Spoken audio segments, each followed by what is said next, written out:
আমার তো মান সম্মান গেছে, তার সাথে আমার বোনের জীবনটাও শেষ। ও যদি বেঁচে হতো তাও কোনো ওর মূল্য নাই এখন। আপা আমার অনেক কষ্ট হচ্ছে আর অনেক কুদতেছে, ওরা তো একবারে মারিয়েই ফেলতে চাইছিল, মানে কেউ টের পাইছে জন্য ছাড়িয়ে দিচ্ছে। কইছে যে তুই যদি কিছু কোষ তাহলে তোর বোনটা একবারে মারিয়ে ফেলবেন, কেউ টের পাবেন না। কেউ কি চায় তার বোনটা হারাতি? এর আগেও আমার শ্বশুর এরম করছে। আপনি থাকা অবস্থায় আপনার বোনের সাথে এরকম একটা অপকর্ম হয়েছে, আপনি কি দেখেছিলেন আসলে? আমি, আমার বোন আর আমার হাজব্যান্ড একসাথেই ঘুমাইছিলাম, মনে করেন দরজা দিয়েই ঘুমাইছি। ওই সিঁড়ির একটু আগে ও ফ্লোরের পরে পড়েছিল, তারপরে ওরে উঠোইছি, দরজা দিছি, বাথরুমে গেছি, দরজা দিয়ে ওরে উঠোইছি। উঠোনোর পর ও একটু কথা করছিল আপা আমার অনেক কষ্ট হচ্ছে আর অনেক কুদতেছে। আমি ভাবছি তো ফ্লোরের পর অনেকক্ষণ পড়েছিল, ও তো খেয়াল করিনি। তা ফ্লোরের পর পড়েছিল এর জন্য, মানে ওর অনেক ঠান্ডা লাগছে তাই ওরকম। আমি বলছি তুই ঘুমাই পড়। তারপরে সকালে যে সময় ওর কইছে যে আমার সাথে আমার তাও এরম করছে। আমার হাজব্যান্ডও ছিল, মানে ও করছে যে আমার ভাইও ছিল, ভাই দেখছে, মাও দেখছে, কিন্তু কিছু কইনি।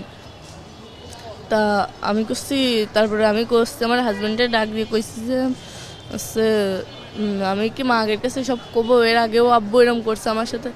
করছে কি আমারে ধরে অনেক মারছে, আর মারে ওই ঘরের ভিতরে আটকাই থুইছিল।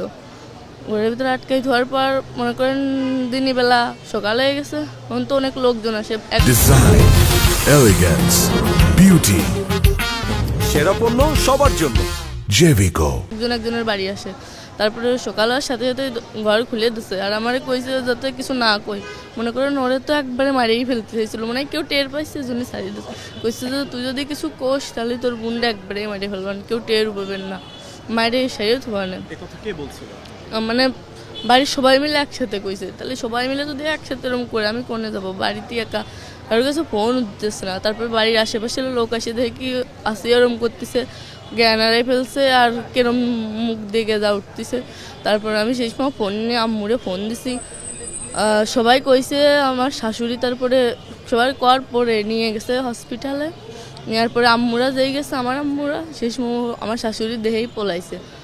আর বাড়িতে আমার শ্বশুর ছিল, আমার দেবর ছিল, আমার হাজব্যান্ড ছিল, ওনারা তিনজনই পুলিশ গেছে আর পলাইছে। মানে বেশি যে সময় লোক হয়ে গেছে সেই সময় পলাইছে।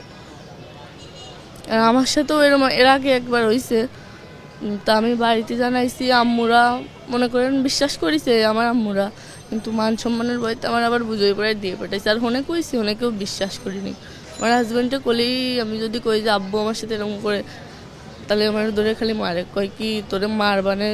মানে আমার বোন যদি সেদিন আমার সাথে না থাকতো, মনে করেন সেদিন আমার সাথে ওরকম কিছু হতো।